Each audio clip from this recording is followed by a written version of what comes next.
Assalamualaikum warahmatullahi wabarakatuh. Perkenalkan, nama saya Ahmad Rusqianto dengan NIM 2022 0303 093. Saya dari Prodi Ilmu Keperawatan angkatan 2022 Universitas Esa Unggul.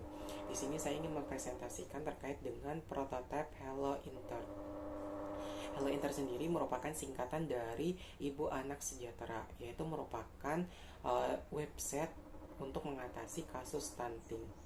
Sebelumnya, tugas presentasi ini untuk memenuhi mata kuliah Sistem Informasi Keperawatan yang diampu oleh Bapak Nurse Abdul Rashid Eskep Mkep Eskep.com. Yang pertama yaitu pendahuluan yang terdiri dari latar belakang dan tujuan pembuatan website itu sendiri. Latar belakangnya itu sendiri yaitu yang pertama, Indonesia merupakan negara kepulauan yang memiliki kurang lebih 16.711 pulau yang tersebar dari Sabang hingga Merauke dengan beragam suku dan budaya yang dimilikinya. Menurut majalah Tempo tahun 2023, Indonesia memiliki penduduk di sekitar 278,70 juta jiwa yang mana bertambah setiap tahunnya yaitu 4%. Nah, yang kedua, di tengah masyarakat kita mengenal isu tentang stunting. Nah, stunting sendiri adalah kondisi di mana balita memiliki panjang dan berat badan yang tidak sesuai dengan kondisi seharusnya. Nah, hal tersebut akan berdampak pada kondisi individu itu sendiri, di mana individu tersebut akan kesulitan dalam bersaing dengan anak seusianya, sehingga menyebabkan negara kehilangan sumber daya manusia yang unggul. Sedangkan Indonesia sendiri memiliki visi emas yaitu tahun 2024 ingin menurunkan kasus stunting yang tadinya 31,8% menjadi 14%. Karena dengan menurunnya kasus stunting, Indonesia dapat bersaing di kancah internasional atau secara global. Nah, stunting sendiri disebabkan oleh beberapa faktor, diantaranya kondisi gizi buruk, infeksi berulang, dan stimulasi psikososial yang kurang baik. Selanjutnya, sebagai tenaga medis atau tenaga kesehatan, melakukan screening merupakan hal yang wajib dilakukan, yaitu untuk dapat mengetahui pergerakan dan perkembangan stunting itu sendiri. Nah, namun di masyarakat dan dalam melakukan screening sulit dilakukan karena beberapa faktor, diantaranya yaitu kurangnya edukasi ibu, tidak adanya fasilitas, dan kurangnya waktu. Nah, oleh sebab itu, sistem screening pendataan yang efisien perlu diterapkan agar diketahuinya data anak yang mengalami stunting, risiko stunting, dan anak sehat. Selanjutnya yaitu terkait dengan tujuan. Nah, tujuan dari pembuatan website ini sendiri yaitu terdiri dari tujuan umum dan tujuan khusus. Nah, yang pertama yaitu tujuan umum. Nah, tujuan umum dari pembuatan website ini sendiri yaitu untuk membantu negara dalam mendata kesehatan anak di Indonesia. Nah, sedangkan tujuan khususnya yaitu untuk mendata anak yang mengalami stunting per wilayah masing-masing di Indonesia agar lebih efisien dan lebih efektif. Pembahasan selanjutnya yaitu terkait dengan tinjauan teori. Nah, pada tinjauan teori ini terdiri dari permasalahan global dan nasional serta upaya apa saja yang telah dilakukan dalam mengatasi permasalahan kasus stunting yang ada di Indonesia. Nah, yang pertama yaitu terkait dengan permasalahan global dan nasional itu sendiri. Nah, menilik atau melansir dari data global yang tercatat saat ini, terdapat 155 juta anak di seluruh dunia menderita malnutrisi atau stunting sejak abad ke-19 hingga sekarang. Nah, sedangkan melansir dari data nasional, WHO atau World Health Organization menjelaskan pada tahun 2022 Indonesia merupakan negara yang menempati posisi kedua terbesar di Asia, yaitu kasusnya mencapai 31,8%. Sedangkan negara dengan urutan pertama yaitu Timor Leste dengan kasus mencapai 48,8%. Nah, kasus stunting yang dialami oleh negara Indonesia sendiri yaitu di angka 8,9 juta anak. Nah, ini merupakan hasil akumulasi dari beberapa provinsi yang ada di Indonesia. Salah satunya, data yang tertinggi pada tahun 2019 berada di Sulawesi Tengah, di Kabupaten Sigi, yaitu dengan jumlah 40,7%. Nah, selanjutnya yaitu upaya apa saja sih yang telah dilakukan untuk mengatasi permasalahan kasus stunting yang ada di Indonesia. Nah, sebenarnya di Indonesia sendiri dalam tindakan pencegahan dan screening terkait dengan stunting sudah dilakukan. Contohnya itu seperti gerakan intervensi spesifik untuk mempercepat penurunan stunting, yaitu rencana aksi 5 gerakan cegah stunting. Di antaranya yaitu terdiri dari aksi bergizi, bumi sehat, posyandu aktif, jambore kader, cegah stunting, itu penting. Nah, lalu pada kegiatan screening metode website juga sudah dilakukan beberapa yang menerapkan seperti pada website Kids Stunting, yaitu yang memiliki 6 fitur, diantaranya nama kader dan ahli gizi, menghitung status gizi, menerapkan luas rumah untuk balita, menentukan luas rumah untuk balita, jenis kelamin, tinggi badan dan berat badan, dan notifikasi jika anak terkena stunting. Nah, namun upaya yang dilakukan tersebut tidak dapat menuruni kasus stunting itu sendiri. Nah, maka dari itu kami membuat sebuah website yaitu Hello Intern untuk mengatasi kasus stunting yang ada di Indonesia sendiri. Nah, diharapkan dengan adanya website Hello Intern ini dapat menurunkan jumlah kasus stunting yang ada di Indonesia, sehingga visi Indonesia Emas ini bisa tercapai. Nah, pada pembahasan selanjutnya yaitu terkait dengan gagasan dan pembahasan, di mana pada gagasan dan pembahasan ini sendiri terdiri dari flowchart model dasar dari sistem Hello Intern, kemudian bagaimana sih model prototipe dari website Hello Intern itu sendiri.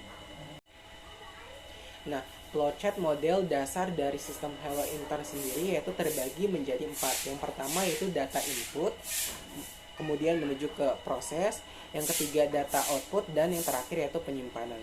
Nah, yang pertama yaitu data input. Nah, apa sih data input? Nah, data input sendiri merupakan data yang digunakan oleh sistem dalam menjalankan Hello Intern itu sendiri, yang terdiri dari buku pedoman KIA Kemenkes, buku pedoman Posyandu Kemenkes, dan buku pedoman screening. Nah, selanjutnya yaitu proses. Nah, proses sendiri pada saat ini akan menghasilkan data-data seperti status grafik tinggi badan, status grafik berat badan, status imunisasi, status pemberian vitamin, pelayanan SD/IDTK, jadwal meminum vitamin, dan riwayat orang tua. Nah, kemudian menuju ke data output. Nah, data output sendiri yaitu merupakan proses pengeluaran data yang telah diproses, di mana pada tahap ini sangat penting karena merupakan inti dari berjalannya sistem Hello Intern itu sendiri. Nah, selanjutnya menuju ke penyimpanan. Nah, pada penyimpanan ini melalui website dengan DNS server. Oke, selanjutnya yaitu terkait dengan model prototipe dari website Hello Intern itu sendiri. Nah, jika teman-teman mengklik www.intern.co.id, maka tampilan awalnya akan seperti ini ya teman-teman. Nah, pada tampilan kedua yaitu terdapat fitur registrasi dan masuk. Nah, jika teman-teman belum mempunyai akun, maka teman-teman harus melakukan registrasi terlebih dahulu. Akan tetapi, jika teman-teman sudah memiliki akun serta password, maka teman-teman boleh mengklik menu masuk. Nah, jika teman-teman mengklik register, maka tampilannya akan seperti ini ya teman-teman, yaitu akan ada nama, nomor handphone atau email, dan password, di mana teman-teman ini harus atau wajib mengisi nama, nomor handphone atau email, dan password ini agar teman-teman ini bisa menuju ke tahap selanjutnya. Nah, jika teman-teman sudah mengisi data-data ini, maka teman-teman boleh mengklik kirim kode. Nah, jika teman-teman sudah mengklik kirim kode, maka tampilan selanjutnya yaitu akan seperti ini ya teman-teman, yaitu memasukkan kode OTP. Nah, apa sih itu kode OTP? Nah, kode OTP sendiri yaitu singkatan dari one time password, yaitu password yang digunakan untuk satu kali saja. Nah, jika teman-teman sudah mendapatkan kode OTP ini, maka teman-teman bisa mengklik lanjut ya. Namun jika teman-teman belum mendapatkan kode OTP, maka teman-teman bisa mengklik kirim ulang agar teman-teman bisa mendapatkan kode OTP-nya. Nah, selanjutnya jika teman-teman sudah mendapatkan kode OTP tadi dan klik lanjut, maka tampilannya akan seperti ini ya teman-teman, yaitu tampilannya registrasi data, di mana di sini yaitu ada data ayah seperti nama ayah, nik, tempat tanggal lahir, golongan darah, pendidikan, pekerjaan, alamat rumah, telepon, tinggi badan, dan berat badan. Dimana data-data ini wajib teman-teman isi ya, karena ini agar teman-teman ini bisa melanjut ke tahap selanjutnya. Nah, selanjutnya, jika teman-teman sudah mengisi data registrasi data ayah, teman-teman juga wajib mengisi data registrasi ibu. Sama seperti data registrasi ayah, data registrasi ibu juga, yaitu harus mengisi nama ibu, nik, tempat tanggal lahir, golongan darah, pendidikan, pekerjaan, alamat rumah, telepon, tinggi badan, dan berat badan. Dimana ini wajib teman-teman isi agar bisa ke tahap selanjutnya.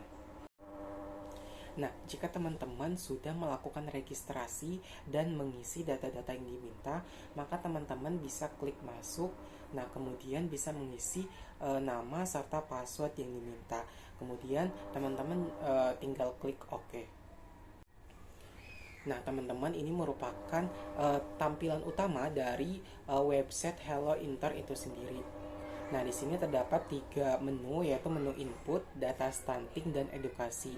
Nah, jika teman-teman ingin mengklik menu input, maka tampilannya akan sebagai berikut. Nah, selanjutnya jika teman-teman mengklik menu input, maka tampilannya akan seperti ini ya teman-teman, yaitu akan berisi daftar nama bayi. Misalnya di sini contohnya nama bayinya Abbas. Nah, di sini juga akan terdiri dari menu periksa, print hasil pemeriksaan, dan profil. Nah, teman-teman, jika teman-teman tadi mengklik menu periksa, maka tampilannya akan seperti ini ya teman-teman, yaitu akan terdiri dari grafik berat badan bayi, grafik tinggi badan bayi, jadwal vitamin, status imunisasi, dan pelayanan SDIDTK. Nah, di sini terdapat gambar. Nah, di sini yang wajib mengisi yaitu tenaga medis atau tenaga kesehatan. Sebelumnya tenaga medis atau tenaga kesehatan akan memeriksa terlebih dahulu. Nah, jika dari hasil pemeriksaan ini berada pada garis hijau, maka anak ini dapat dikatakan memiliki berat badan yang proporsional atau baik. Nah, sedangkan dari hasil pemeriksaannya berada pada garis kuning atau di atas garis kuning, maka anak ini dapat dikatakan obesitas. Nah, namun dari hasil pemeriksaannya itu berada pada garis merah atau di bawah garis merah, maka anak ini dapat dikatakan kurang gizi atau gizi buruk. Nah, kondisi ini dapat dikatakan bahwa anak ini terkena stunting. Nah, jika teman-teman mengklik menu grafik tinggi badan bayi, maka tampilannya akan seperti ini ya teman-teman. Tampilan itu sama seperti grafik berat badan bayi, yaitu berisi hasil pemeriksaan terakhir, kemudian target tinggi badan bayi, serta catatan yang dilakukan oleh tenaga medis atau tenaga kesehatan. Nah, yang boleh mengisi kolom ini yaitu tenaga medis atau tenaga kesehatan ya teman-teman, dimana tenaga medis atau tenaga kesehatan ini memeriksa terlebih dahulu, dimana jika hasil pemeriksaan yang dilakukan oleh tenaga medis atau tenaga kesehatan berada pada garis hijau, maka anak ini memiliki tinggi badan yang normal. Nah, sedangkan hasil pemeriksaannya itu berada di atas garis merah, maka anak ini memiliki tinggi badan di atas normal atau di atas rata-rata. Kemudian jika hasil pemeriksaannya itu berada di bawah garis merah atau di bawahnya, maka anak ini memiliki tinggi badan yang kurang normal, atau dimana kondisi ini bisa memungkinkan anak ini terkena stunting. Nah, selanjutnya jika teman-teman mengklik jadwal vitamin, maka tampilannya akan seperti ini ya teman-teman, yaitu uh, jadwal pemberian kapsul vitamin A dan obat cacing.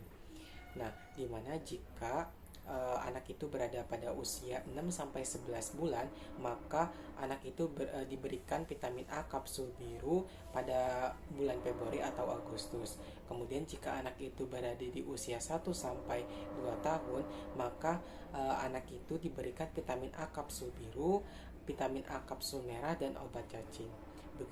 Begitu pula pada usia anak selanjutnya. Nah, jika teman-teman mengklik menu status imunisasi, maka tampilannya akan seperti ini ya teman-teman.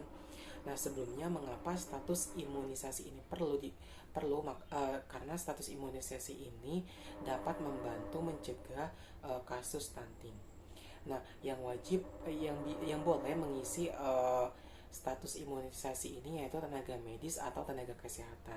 Nah, jika tenaga medis atau tenaga kesehatan ini ingin mengchecklist, maka tenaga medis atau tenaga kesehatan ini perlu klik edit. Nah, kemudian jika sudah benar, maka bisa mengklik simpan. Nah, selanjutnya yang terakhir, jika teman-teman mengklik menu pelayanan SDIDTK, maka tampilannya akan seperti ini ya teman-teman. Nah, sebelumnya SDIDTK itu apa sih? Nah, SDIDTK itu merupakan singkatan dari stimulasi, deteksi, intervensi dini tumbuh kembang, di mana ini merupakan suatu kegiatan pemantauan tumbuh kembang pada balita untuk mengetahui adanya pemantauan terkait tumbuh kembang balita itu sendiri. Nah, mengapa pelayanan SDIDTK ini perlu dilakukan? Karena pelayanan ini juga dapat membantu mencegah stunting, yaitu dengan cara memantau pertumbuhan serta perkembangan anak itu sendiri. Nah, selanjutnya jika teman-teman ingin mendapatkan hard copy dari hasil pemeriksaan, maka teman-teman bisa mengklik print hasil pemeriksaan. Maka tampilannya akan seperti ini ya teman-teman. Nah, selanjutnya jika teman-teman mengklik menu profil, maka tampilannya akan seperti ini ya teman-teman, yaitu akan ada data anak, ibu, dan ayah. Nah, jika dari ketiga data itu ada yang bermasalah, maka tenaga medis atau tenaga kesehatan bisa mengedit, kemudian bisa membenarkan. Setelah itu jika sudah betul, maka bisa klik simpan. Nah, selanjutnya jika teman-teman mengklik menu data stunting, maka tampilannya akan seperti berikut. Nah, ini dia teman-teman, jika teman-teman mengklik menu data stunting, maka tampilannya akan seperti ini ya teman-teman. Di sini akan terdapat diagram prevalensi kasus stunting. Nah, di sini juga kita bisa tahu kasus stunting yang ada di Indonesia ini menurun atau bertambah. Nah, selanjutnya jika teman-teman pada menu awal tadi mengklik menu edukasi, maka tampilannya akan seperti ini ya teman-teman. Di sini akan terdapat beberapa referensi edukasi stunting, yaitu seputar makanan, seputar ibu hamil, dan seputar bayi. Nah, pada seputar makanan ini akan berisi tentang bagaimana gizi dan nutrisi bagi bayi dan ibu hamil, serta terkait rekomendasi makanan apa saja yang baik untuk ibu hamil serta bayi. Kemudian pada seputar ibu hamil ini akan membahas tentang tips-tips apa saja dalam melakukan persalinan, kemudian tips-tips dan informasi pada masing-masing trimester 1, 2, dan 3. Kemudian pada seputar bayi ini akan berhubungan terkait dengan penanganan bayi serta cara parenting bayi usia awal kelahiran, usia 6 atau 11 bulan, dan lain-lain. Nah, selanjutnya jika teman-teman sudah mengakses website Hello Inter itu sendiri, dan kemudian teman-teman ingin logout dari website tersebut, maka tampilannya akan seperti ini ya teman-teman. Akan ada ucapan terima kasih, kemudian ada juga slogan jangan lupa jadwal kunjungan. Nah ini mengingatkan kepada masyarakat agar melakukan jadwal kunjungan berikutnya. Nah, pembahasan terakhir yaitu terkait dengan kesimpulan dan saran. Yang pertama itu kesimpulan. Nah, stunting merupakan permasalahan nasional yang perlu diperhatikan khusus oleh negara. Karena stunting dapat berdampak bagi suatu individu, yaitu suatu individu akan mengalami kesulitan dalam bersaing dengan anak seusianya, sehingga negara dapat kehilangan sumber daya unggul, sumber daya manusia unggul. Nah, stunting sendiri disebabkan oleh beberapa faktor. Di antaranya itu kolaborasi lintas faktorial, kondisi gizi buruk, infeksi berulang, dan stimulasi psikososial yang kurang baik. Nah, Indonesia sendiri memiliki visi emas di tahun 2024, yaitu ingin menurunkan kasus stunting yang ada di Indonesia. Nah, karena dengan menurunnya kasus stunting, maka masyarakat Indonesia bisa bersaing secara global. Nah, hal dari permasalahan tersebut, website Hello Inter ini diharapkan dapat mengatasi permasalahan tersebut, yaitu diharapkan dapat menurunkan kasus stunting yang ada di Indonesia. Nah, kemudian yang terakhir yaitu saran. Nah, dalam perkembangan Hello Inter dapat dikembangkan kemudian dalam kekurangannya saat ini Hello Inter masih memiliki beberapa revisian terhadap gambaran prototipe saat ini. Nah, diharapkan kedepannya dapat dikembangkan dengan baik. Nah, selain itu, seiring dengan kemajuan teknologi dan internet, diharapkan fitur yang ada saat ini dikembangkan sehingga screening yang dilakukan tidak hanya memfokuskan untuk stunting, namun bisa dengan kondisi keterbatasan atau keabnormalan yang terjadi di tengah masyarakat. Nah, mungkin itu saja presentasi yang dapat saya sampaikan terkait dengan prototipe website Hello Inter. Kurang dan lebihnya saya mohon maaf. Wassalamualaikum warahmatullahi wabarakatuh.